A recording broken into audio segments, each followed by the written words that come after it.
forum. I'd like to thank National College and all the distinguished guests here in the auditorium today for giving me an opportunity to say a few words about the research and the research program that we've developed at UT Southwestern Medical Center.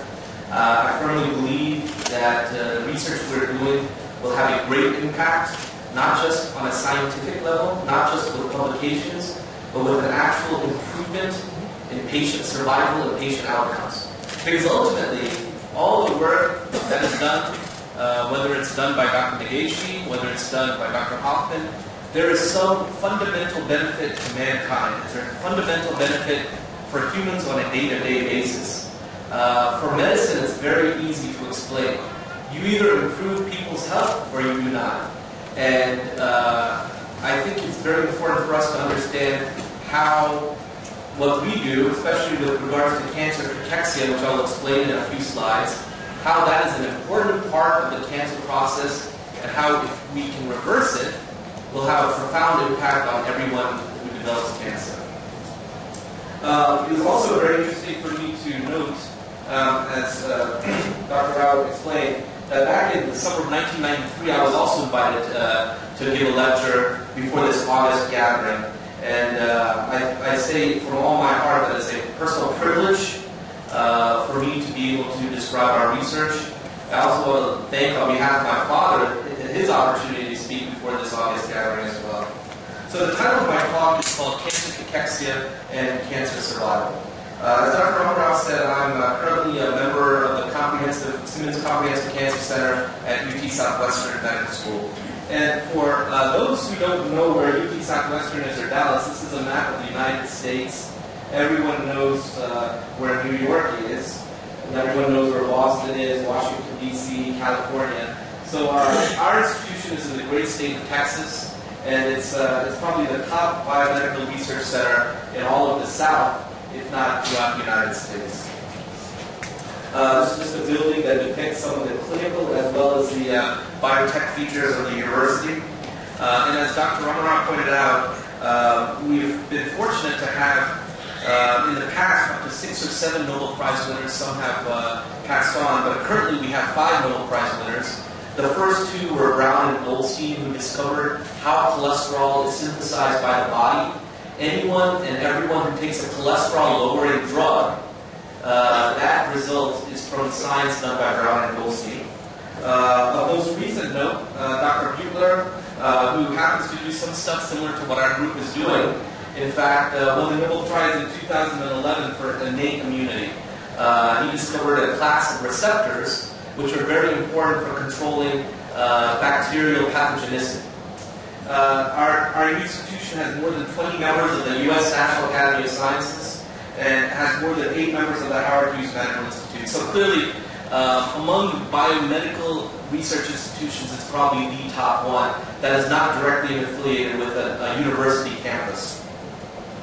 So to start getting into what we work on, some of the things that we describe are an interface between metabolism and inflammation. And I will describe what metabolism and inflammation are in a few slides. But it is safe to say that the concept that what we eat has a direct effect on our health and how our cells process nutrients has a direct effect goes back 25 centuries to the days of Hippocrates.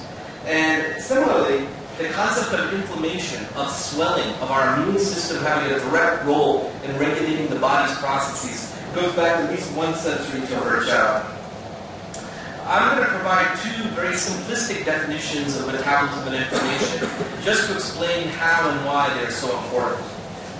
Inflammation, in a very simple way, is described as a protective reaction of tissue to irritation, injury, and infection characterized by pain, redness, swelling, and loss of function.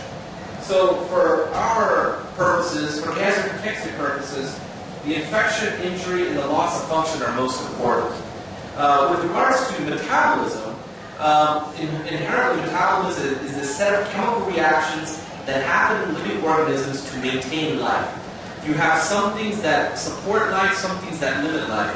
But in general, it is the process by which energy is produced and by which cells utilize this energy to survive. Unfortunately, in cancer cells, these metabolic processes are altered and taken advantage of.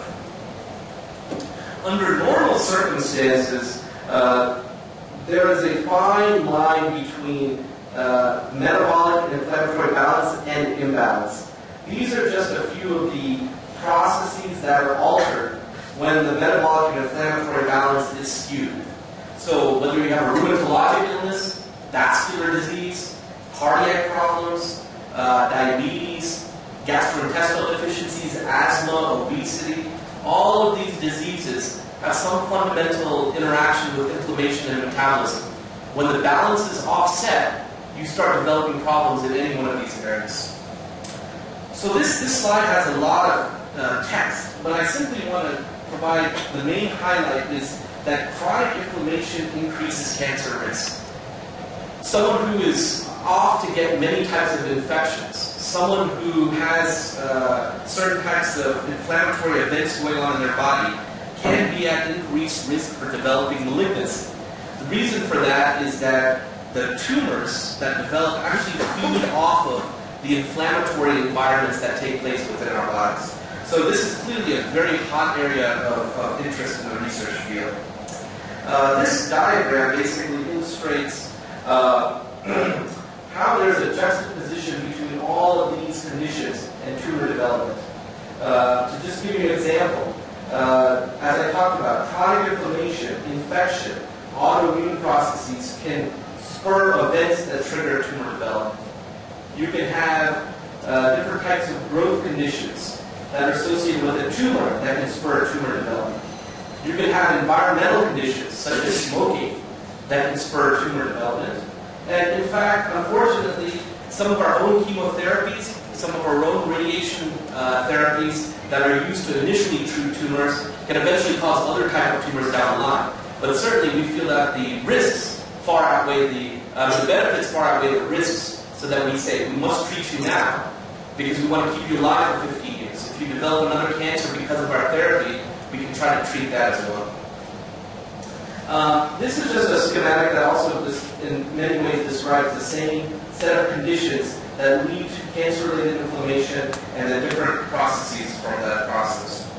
And this is just another way of describing that schematic. So, is metabolism in cancer a very important process? Certainly it is. These are just two papers that I cite within the last 10 years. The top paper, right here, basically was the most fundamental paper from the New England Journal of Medicine, which connected obesity with various types of cancers and increased risk of mortality. The bottom paper, that was published in Nature 3 years ago, basically showed that tumors like to utilize certain nutrients which make them resistant to certain therapies. When you restrict those nutrients, you make them more susceptible to therapy. And this was our paper back in 2005 that was published in the Journal of Clinical Investigation that basically showed that fat tissue secrete molecules, in this case collagen 6, that promote tumor development. When you block those proteins from being secreted from fat tissue for obese patients, you actually limit the ability of those tumors to form in the breast microenvironments. So clearly there's a very fundamental connection between obesity and cancer. But this is a little bit of a disturbing photo, but I hate to say it, but this is the state that a number of my patients come to my office in. So now I'll switch, I'll focus more on the actual process of cachexia, which is a process that is at the interface of metabolism and inflammation. It is, so patients come to me with tumors. They're still eating, yet they still lose a lot of weight. We have seen these patients before. We can tell this patient is very lean, he must have cancer. A lot of the time that is right. They may also have AIDS, they may also have TB, tuberculosis, which is a big problem here in India. And so all of these conditions cause this wasting phenomenon in human individuals.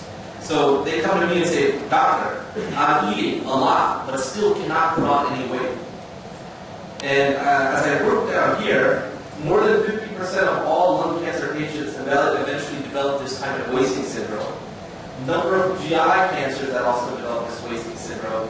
So fundamentally, the question is, why do certain tumors develop this wasting syndrome, and how can we stop this wasting syndrome from occurring? And the reason that this is important is just if you focus on this one line. Basically, cachexia accounts for up to 30% of all cancer-related deaths worldwide. So it doesn't matter where you are, it doesn't matter what cancer you have, 30% of all patients eventually die of cachexia. And it is seen in up to 50% of all patients with cancer. So it is fundamentally larger than any single cancer problem. It is fundamentally larger, this problem of cachexia, than nearly any other major syndrome associated with cancer. So if we can simply understand why cachexia occurs and how to block cachexia, then we will be able to improve patients living a lot longer. By allowing them to live longer, we'll also give them an opportunity to receive other types of therapy that may help cure their tumors. So as I said from this slide, there is a wasting in the body of this patient. The wasting is in two forms. They lose fat mass and they lose muscle. Once they lose the fat mass and the muscle, they are no longer able to survive and thrive. So this schematic demonstrates a tumor right here. It demonstrates that it releases factors that cause the breakdown of fat. It releases the factors that cause the breakdown of muscle. And it also affects the liver. So fundamentally, my laboratory is interested in looking at this kind of interaction. How does a tumor cause fat loss? And why would a tumor support fat loss in order for it to develop more nutrients for growth? So if I wasn't as familiar with Indian cancer statistics until this week. I started looking some things up. But it became obvious that the problem of cachexia would be one of significance here in India as well, and one that would be of interest to all of you. Basically, according to the International Association for Research in Cancer, there are at least 500 to 600,000 deaths for cancer alone that we know about per year. There are approximately 1 million plus new cases of cancer in India, but these are just the ones that we know about. There's a significantly higher percentage of patients who don't want to go see a doctor because they're worried that they'll get a cancer diagnosis, then it becomes too late, then they actually die. And so these numbers are actually probably a lot larger than they are. 42% of cancers are due to tobacco in men, much less so in women. But in general, lung cancer is the primary culprit along with head and neck cancers for cancer-related deaths. And as I described earlier, lung cancer is the major cause for cachexia. So it is of a significant importance to India that we understand this process as well in order to reverse it. So as I said, as Dr. Amar pointed out, I'm a clinician. So I see patients twice a week in my clinic, and then I run my lab all 7 days, basically. And so I just want to show you why lung cancer is so hard to cure. So this is an X-ray that we see. And for me, it may be easy to see. This is the right lung. This is the left lung. That's in black. This right here is the heart. This is the esophagus that goes from your mouth down towards your stomach. Your liver is on this side. Your diaphragm. Your right arm will be going out this direction. Your left arm here. So this patient received a chest X-ray because of a nagging cough, persistent cough. As I said, TB is not as big of a problem in the U.S., so other things need to be found on the differential diagnosis. As someone who's seasoned, I can identify a small lesion here. This circular lesion is represented. So this is from just a plain X-ray. Many people in India do not have access to imaging studies beyond an X-ray, but an X-ray simply misses a lot of lung cancers. This actually is a CAT scan. Computed tomography. This is the right lung, this is the left lung, this is your airway, and again we see, and this is axial sections, as the patient is a loaf of bread, and we take axial slices, and this is the tumor that was represented by the chest X-ray. The problem is, unfortunately, before this patient had further treatment, the tumor got much larger and started invading the lymph nodes. This is just another modality, MRI, which shows another lesion in the superior aspect of the right lung. This represents a patient whose disease went too far and progressed to the lymph nodes in the middle of the chest. And finally, I just wanted to show you a PET scan. So PET scans are a fancy version of CAT scans that actually measure metabolic fluxes. And this patient actually had a tumor that was very metabolically active. Because what we do is we inject into these patients deoxyglucose that is conjugated to a radioactive isotope. And tumors preferentially like glucose. They like to eat sugar. And so this patient clearly had a very active tumor. But unfortunately for this patient, again, too little too late. So in general, for lung cancer and others, there have been over 100 clinical trials worldwide aiming at impeding or blocking cachexia and offering some benefit. Not one study has shown an advantage, a benefit from the therapeutic agent. And so for me, as a basic science researcher, it becomes necessary for me to say, maybe we need to understand the biology of the process some more. If we understand the biology some more, we can come up with better drugs that may block this process. Ultimately, it is a question, by blocking the weight loss, we can block the cachexia. By blocking the cachexia, we can improve the survival of the patients. So this is a very complicated slide, and I actually do this on purpose. Usually, they tell us to make slides very simple, few words. But the reason I did this and have all these arrows is to show you how complex this process of cachexia actually is. As I described earlier, our lab is fundamentally interested in understanding how lung tumors and other types of tumors cause breakdown of muscle, cause breakdown of fat, and in fact, how tumors take over the immune system of the body to promote those events. So, there was one, just to give you a little bit of background, there was one study that was done in the journal Cell. And so Cell is, for scientists like me, a journal for clinicians. It's one of the top journals. It was done by a group out of California. And what they did is they were able to find a drug that blocked the breakdown of muscle in mouse cachexia models. So what I mean by that is they caused cachexia in mice with tumors, and they injected a molecule that blocked the breakdown of muscle. When they blocked out the breakdown of muscle, the mice that did not receive any of the pharmacologic agent died within 30 days. The ones that received the agent continued to live. So that was a very exciting breakthrough from that group. Unfortunately, this drug did nothing to control tumor development. So the tumor development continued to expand. So it is not only our goal to block muscle or fat breakdown in these cachexia models, but it's also very important to control tumor growth. Because if the tumor grows without control, it will continue to cause cachexia down the line.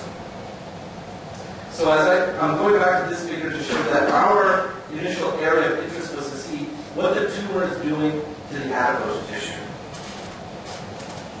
So we basically fundamentally have two models, actually three models to study cachexia. We look at tumor and fat cells in petri dishes, in culture, number one. Number two, we actually cause cachexia in mouse models, and we look and see how injecting pharmacologic agents into mice can block cachexia. And most importantly, number three, is that we actually get samples from human patients. Why do we get samples from human patients? Because the human samples can validate any of our studies that are done in the mouse or in cells. So any reviewer will always ask, so what is the relevance in humans? And the relevance is if we can show that the same molecules that are found in the humans are the ones that are found in the mice, that if we can block those effects, we can block the process perhaps in human clinical trials. So this simply is a petri dish full of fat cells. So the red represents healthy fat cells. This is fat cells that are breaking down after we have exposed those cells to tumor secretory factors. So this is one simple model that we are using to study the complex interactions between tumors and fat tissue as part of Capexia. We also inject tumors into the lungs of mice, and we let those tumors grow and cause Capexia, and then we study the biology within those mouse models. So this is a very simple example. The mouse on the right, all this white stuff is fat. So this mouse has plenty of fat. The mouse on the left is a cachectic mouse. It is a mouse that has lost its fat. It's a mouse that has lost its muscle due to the injection of tumor. So this is the type of cut and dry result that we want to block with certain pharmacologic agents. So we have a 5-pronged research program in cancer Cachexia here in Southwestern, of which we have quite a few collaborators, both nationally and internationally. The first step is to use pharmacologic agents in mouse models to understand how fat tissue is lost. The second aim is to understand how tumors actually benefit from causing cachexia.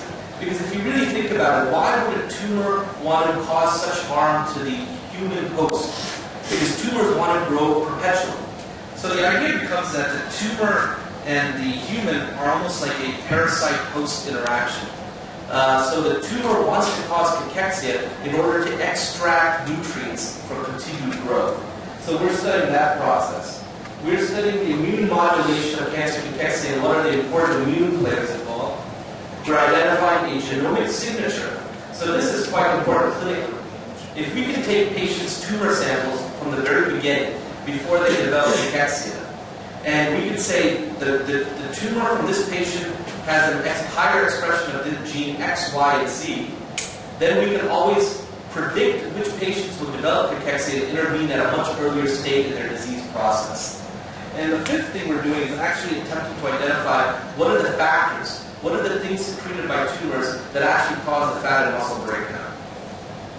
So I'm going to delve into primarily this first point for reasons of time, and I'll try to get to a few slides from the other areas as well. So as Dr. Romanow pointed out, for some time I've been interested in studying anti-diabetic drugs. The reason that we're interested in studying anti-diabetic drugs in the setting of cachexia is for a simple one.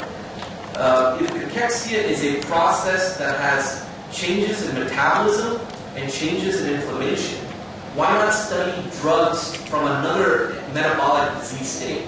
So diabetes is simply an alteration in metabolomics, an alteration in systemic metabolism in the body. So this class of drugs called thiazolidine-diones, or TZDs, or we can call it PGZ for short, was profoundly effective in improving the diabetic states of diabetic patients. And so my thought was, as we screened a number of different drugs to try in our studies, why not try some of these anti-diabetic drugs to see, because they can control the metabolism of drugs. So the three aims of this initial study were to utilize our cell culture and our mouse models to determine what the effect of this drug was in these disease states. The second aspect of our work was to demonstrate how this drug actually improved the status of the fat tissue, thereby allowing those mice to potentially live longer. And ultimately, the third aspect was to see what other molecules are drawn into this process by these class of anti-diabetic pharmacologic agents. So this was the very first figure. By the way, all these figures are in a format that we're about to submit for publication, actually, to hopefully one of the very high-end cancer journals, Cell Metabolism or Cancer Cell, if not Science or Nature. So we're getting in preparation, so this is a good way for me to get feedback from you as well. So these are all examples of mouse experiments, and I'm not going to get into every single bar, but I'll tell you globally what we've done. We've basically taken mice, and we've injected tumors. Then we allow the tumors to form, and after 2 or 3 weeks, the tumors start causing the muscle and fat wasting. So as you can see here, the red line represents mice where we injected a tumor that does not cause cachexia. So their weight loss is non-existent. Whereas the green line represents mice that are losing weight, muscle, and fat because they have been injected with a tumor that can cause this type of Cachexia syndrome. So we have recapitulated the human syndrome in mice. So that's what we want to study. So in these different bar graphs, the red line represents mice that did not receive any pharmacologic intervention. The green bars represent those that did receive the pharmacologic intervention. And as you can see from, this is two axes on this, is the amount of fat that is preserved. So what you can see from this experiment is the fact that more than 50% of the fat is lost in the setting of cachexia. Whereas when we add the drug, you see an absolute reverse of the process. So this is a bar indicating how much fat. The green represents how much fat is lost in the cachectic state. The purple bar represents mice that have actually received the pharmacologic inhibitor. So what we have started to see in our mouse experiments is that injecting this anti-diabetic drug is actually starting to preserve the muscle, the fat mass. Why is that important? Because as I said, we improve the fat mass, we improve the muscle mass, we improve the regressed in size. So the theory that I put out almost immediately when I saw this data is that the tumor causes fat breakdown in order to utilize the fatty acids that are released when the fat is broken down. So the tumor causes fat breakdown as a source of fuel. When the fat is preserved, there's no fuel source, and so the tumors are not able to grow as much. And this is exactly what we are seeing with our pharmacologic inhibition. So this may be a kind of an easier way to show this. This represents a tumor, fat, and muscle in the absence of the pharmacologic inhibitor, but in the presence of the tumor.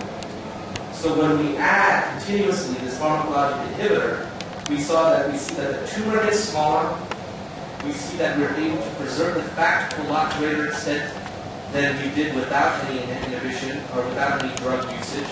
And we also see that the muscle from the leg is also preserved as well. So we have a proof of principle that fat and muscle are preserved in these mice that lead to a control of the tumor growth. So this is the first time I don't think anyone has shown both fat and muscle preservation as well as tumor tumor limitations.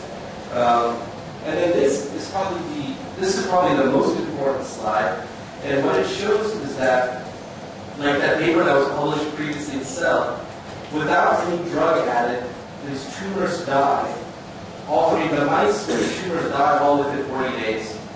In the presence of the drug, there is at least 40 to 50% of the mice that continue to live permanently. And so this is the most fundamental proof of principle that our drug may be actually usable in clinical trials to limit this cachexic process. So I simply show this as a summary, but not to get into any specific genes.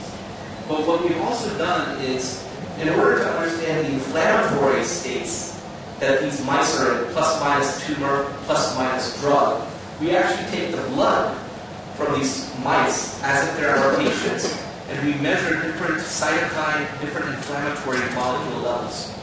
And what we started to note are, we've actually identified so a majority of the secretory proteins do not change over the course of time. That's fine. If everything changed, then we wouldn't know what to target and what to direct our research experiments at. But the fact that we see a majority having no difference over time, over different conditions, is promising. Whereas the ones where we see no increased levels early, and then see higher increased levels late in the time course of the experiment with some retardation with the use of the drug, those are the compounds and the molecules that we will actually target as an anti-inflammatory agents to limit this cachexia development. So this is highly promising. And most promising of all is that when we looked at the blood samples from human patients, the blood samples also showed similar molecules to be of importance. So this is very, very exciting. So I've showed you things with bar graphs, with different depictions. Now if we get into the actual tissue, so we collected the muscle tissue, we collected the fat tissue, and what we find is that under normal circumstances, without the chemical inhibitor, you see basically this is what normal fat looks like, and this is what fat looks like after it has been lost. So you have nice, it's maybe difficult to see, nice circular cells here, and then wasted fibrosis here. But with the drug, you continue to see normal fat activity. So we see both an immunohistochemical preservation as well as from a body weight and MRI preservation. By the way, just to give you an example, all of these fat measurements we make is with a micro MRI. So we have an MRI machine where we can put the animal in, so we can actually measure muscle versus fat versus tumor. I don't know if this may be familiar to biologists, but we also do a lot of blots, Western blots, which are measuring amounts of protein over the course of time. And that's giving us a sense of what molecules are up, what molecules are down during the course of cachexia to see which are more important and less important molecules. So after we did these initial experiments which suggested some benefit to the PDs, which is this class of anti-diabetic drugs, the question that reviewers would definitely ask us is, what is the target of these drugs? Is it the tumor, or is it the fat, or is it the muscle? If the drug targets the tumor shrinks, then maybe that's why you see more fat that's preserved. Whereas if the drug targets the fat first, you see the preservation of the fat and less of the nutrients delivered to the tumor. So in our scenario, what we did is we used genetics to knock down the target of this drug in both tumor and fat. And what we found is that only in the setting where we knock down the target in the fat do we see all our effects ablated. So whether or not the tumor expresses the target is inconsequential. The primary target of this drug is the fat tissue, which is completely novel and opposite what many people would have suggested and thought.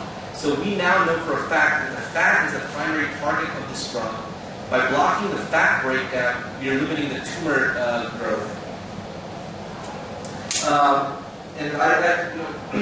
We also did a lot of microarrays. So the era of genomics, the era of proteomics is upon us. So we can take tissues and look at every single gene that is expressed, both high, both down, more than 20,000 genes.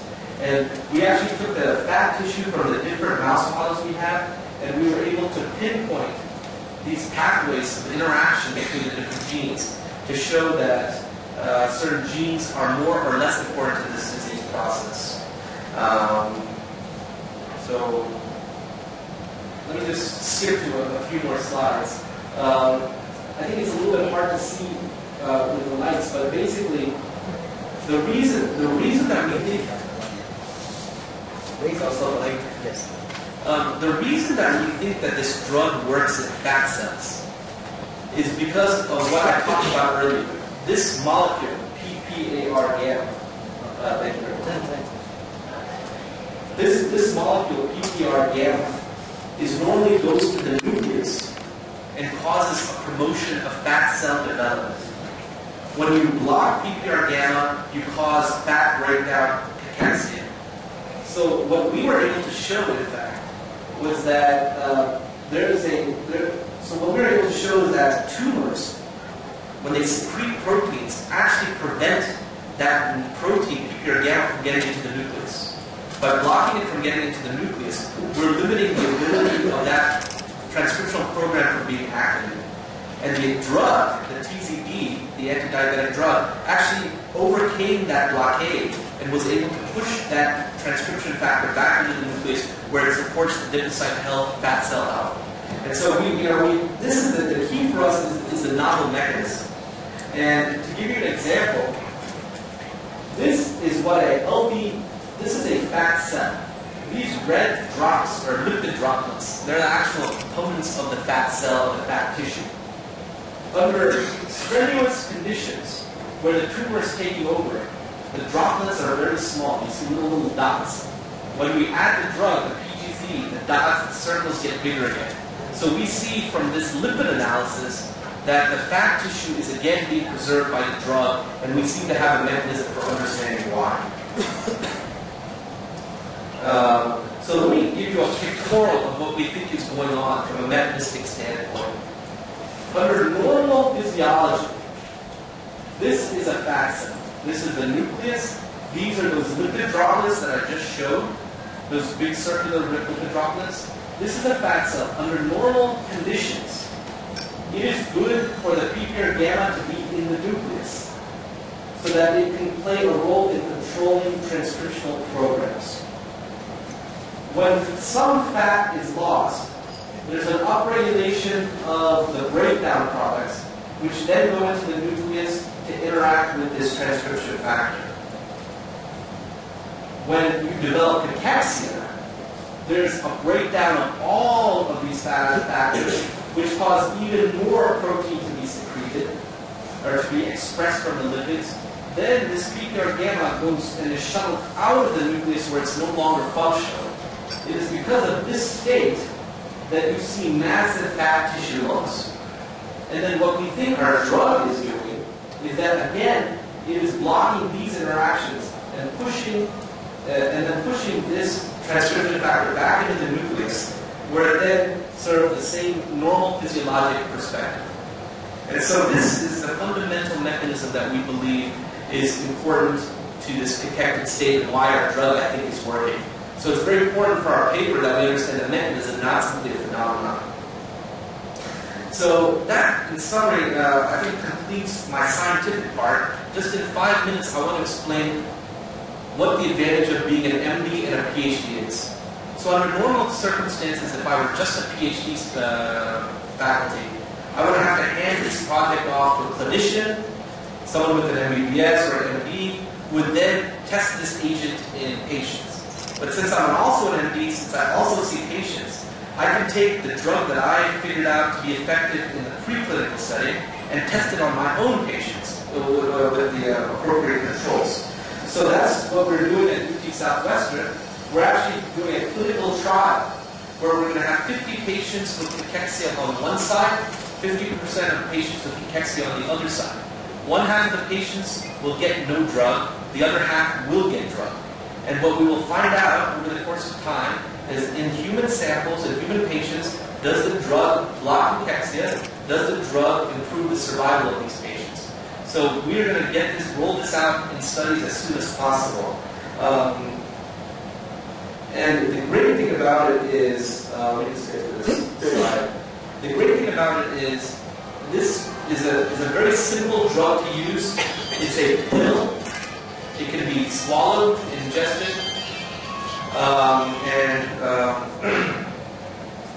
it doesn't require IV infusion. You can take it at home. And what I'm trying to get at is if this agent is effective, it can be one that can be used in India as well for the cancer cachexia patients in India. And so, in general, I think I don't have time to get into all of the other studies, but I would like to acknowledge the people who are responsible for the research. So I have a lab of 5 or 6 people, as you can see, many of them are Indian, and they work extremely hard. A lot of this work has been done by Playhouse and Srinivasan, who's a postdoctoral fellow, and by Narayan and Sriram.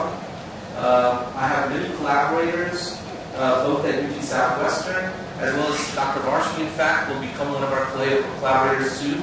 He studies translation, not to talk too much about his work, but he studies how proteins are synthesized, and there may be a connection in how proteins are synthesized and the process of cachexia. So it's these kind of interactions which allow me, talks to give at the Bangalore Science Forum, that allow me to develop further collaborations, which is ultimately the most important aspect of science. This day and age, you can't do science in a vacuum. You have to work together, otherwise these progresses are not made. And these are just a few examples of our funding agencies and our funding sources. With that, I thank you very much.